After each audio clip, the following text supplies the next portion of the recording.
Olá, meu caro aluno, seja muito bem-vindo a mais uma de nossas videoaulas. Hoje nós vamos falar um pouco sobre financiamento e despesas financeiras, né? Isso é muito importante para que a gente possa elencar um rol de possibilidades que nós temos dentro da atuação orçamentária financeira da nossa companhia, né? É muito normal, é muito comum, o gestor financeiro da empresa, ele conseguir obter crédito, financiamento para os projetos que a empresa deseja obter, através de vias mais fáceis, né? Quando a gente tem a via bancária, por exemplo, são vias mais fáceis de trabalhar. Por quê? Porque é o nosso relacionamento diário. O gestor financeiro ele tem um relacionamento muito próximo com a sua conta em banco, né? Então, por conta disso também, a relação de proximidade com o dinheiro mais rápido, o dinheiro de curto prazo, né? Ele se dá de uma maneira muito mais fácil também.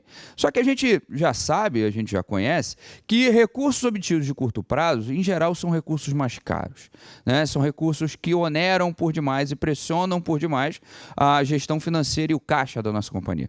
Então, o que nós precisamos entender, o que nós precisamos obter, é exatamente uma ideia, uma necessidade de como é que nós podemos financiar ou de como é que nós podemos buscar fontes de recursos para financiar os projetos desenvolvidos pela empresa e, principalmente, qual é o impacto que isso tem no caixa e a pressão que isso faz nos resultados que nós temos dentro da companhia. Então, vamos entender um pouco mais desse nosso item de hoje. Primeiro, a fonte onde nós podemos buscar recursos financeiros, a gente está falando de trabalhar com duas principais, que é buscar fonte de capital próprio, né, ou capital de terceiros, né? E a gente pode buscar uma mescla de ambos, né?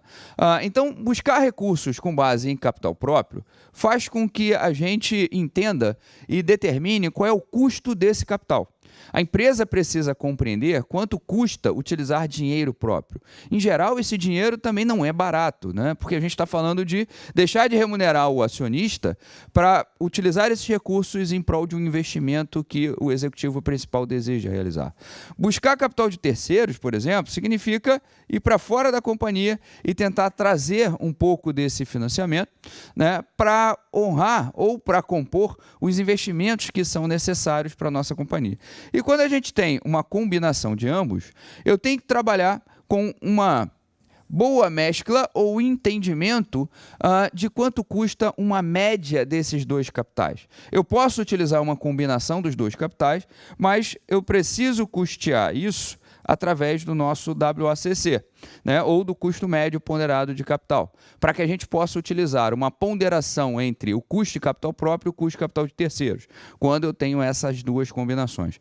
Tudo isso vai ser importante, por quê? Porque quando a gente trabalha com a técnica de VPL, quando a gente trabalha com a técnica de payback descontado, e principalmente quando eu tenho uma análise econômico-financeira com base na TIR, na taxa interna de retorno, né, isso eu preciso de uma taxa para comparar. Isso tudo que está aqui, eu preciso de uma taxa para que eu possa efetuar essa comparação. E essa taxa é exatamente o que a gente precisa calcular, o que nós precisamos obter, para que então a gente saiba como esse capital vai ser remunerado.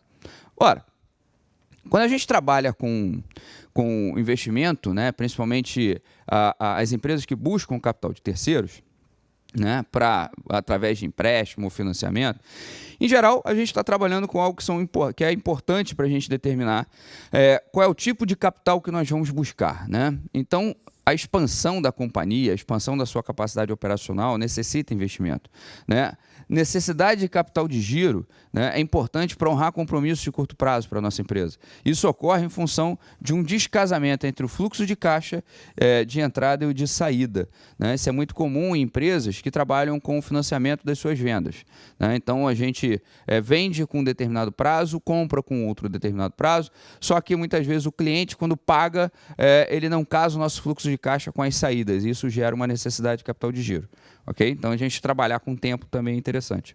E, por fim, quando a gente tem algum prejuízo que necessite de recursos suficientes para honrar os compromissos de curto prazo da companhia. Então, a gente está falando, em geral, que capitais que nós precisamos utilizar, né, de capital de giro, eles são capitais de curto prazo, né? Então, a gente está falando de algo relacionado a curto prazo.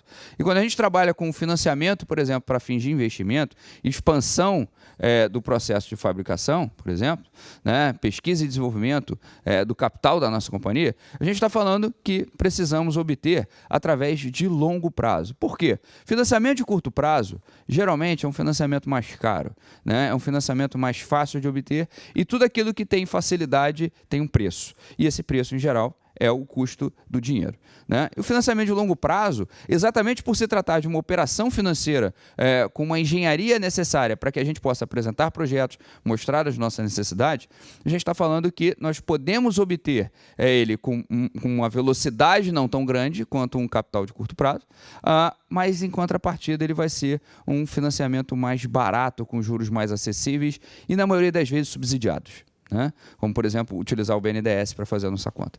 Só que a gente precisa de mais coisas, né? Precisamos de mais elementos. Então, as principais fontes de financiamento de longo prazo, como a gente já utilizou, principalmente são recursos internos da companhia, né? São recursos próprios. E quando a gente trabalha com recursos externos, de uma maneira geral, a gente está trabalhando com recursos provenientes de capital de terceiros. Ou a gente pode buscar, na realidade, não apenas capital de terceiros, né, como a gente costuma falar, né? Capital de terceiros, a gente está buscando um endividamento.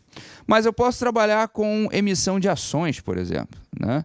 Eu posso trabalhar com emissão de debêntures, eu posso trabalhar com outras formas que não são as mais tradicionais, as mais ortodoxas, né? A gente pode participar, por exemplo, abrir o capital via participação de outro sócio, né? Como investidores anjo, quando a gente está falando de startups, né? Então, isso são processos importantes para a gente saber que não existe somente o método de endividamento tradicional, né?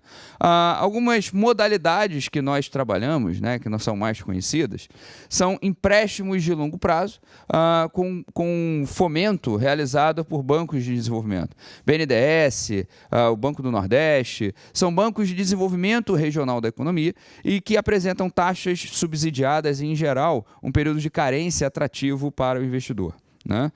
Repasse de recursos captados no exterior, a gente pode trabalhar com recursos de fora, como eu falei, né, emissão de debêntures, ou trabalhar com leasing, né, com arrendamento mercantil, também é parte importante desse projeto de financiar o nosso investimento no longo prazo, né? Já que a gente tem a possibilidade de realizar captação de recursos de maneira diferente, né? E o leasing é interessante para a gente, por quê? Porque o leasing ele entra como despesa, né? O leasing ele é classificado como uma despesa porque é um processo de arrendamento que a legislação me permite, né? E aí, para a gente elaborar esse orçamento, a gente trabalha com duas etapas. A primeira, né, a primeira mais interessante para a gente é levantar o passivo, né, que pode existir nesse período, né, no período orçado, já na conta de contratações de operações, né, na nossa conta contábil. E na segunda etapa, a gente vai ter que tratar com o financiamento de novos projetos. Ou seja, o que eu estou fazendo é, ok, o que nós temos de dívida, né, o que nós temos de dívida é importante e, principalmente, o que nós precisamos realizar de investimento, né? Por quê? Porque a empresa precisa conhecer onde ela pretende focar os seus esforços, né? E, por fim, é importante a gente entender que, no orçamento financeiro, algumas contas que afetam os nossos resultados, né? Como, por exemplo, a despesa com juros. Ter despesas com juros provenientes de capital de terceiros significa que nós vamos ter uma base de cálculo menor para trabalharmos, né, em termos de imposto. Então, nós vamos pagar menos impostos, porque a base de cálculo que vai ser utilizada dentro do nosso fluxo de caixa vai ser desonerada em função da utilização de despesas financeiras, porque nós trabalhamos com recursos provenientes dessa conta. Okay? Então, isso é muito importante, porque faz com que a gente tenha uma verificação mais próxima ali do que é desembolso e do que não é desembolso. Okay? E quando a gente fala, por exemplo, né, daquilo que são as variações monetárias, né, isso aqui afeta o nosso resultado também, não esquecendo disso, mas alguns elementos que afetam por demais o nosso fluxo de caixa. Mesmo eu tendo um desembolso com juros que reduz a minha base de cálculo para fins de pagamento de imposto, né, eu pago esses juros, ok? Então, a minha base de cálculo ela vai reduzir, mas em contrapartida, os meus juros eu vou ter que pagar. E, logicamente, afeta o meu fluxo de caixa, porque toda prestação que nós pagamos para fins de cumprimento de um acordo, né, de desembolso em função de uma parcela paga, nós pagamos a amortização. A gente tem que cumprir os compromissos que nós fazemos. Okay? Então, o que a gente pode perceber é que trabalhar com o orçamento realizado ou voltado para esses financiamentos é parte crucial que você, como orçamentista, você como gestor financeiro responsável pelo orçamento da sua empresa, precisa se dispor e precisa compreender de onde podem sair esses recursos e, principalmente, compor, né, como é que esses recursos, o mecanismo que nós vamos utilizar para pagar as fontes, né, desses recursos, né, devolver o dinheiro para quem nos emprestou, né, como é que ele se comporta dentro do fluxo financeiro da nossa operação, né, para que o gestor não seja pego de surpresa e principalmente para que a gente consiga acompanhar o controle orçamentário da nossa companhia. Ok? Então ficamos hoje por aqui, nos encontramos dentro em breve em nossas próximas videoaulas.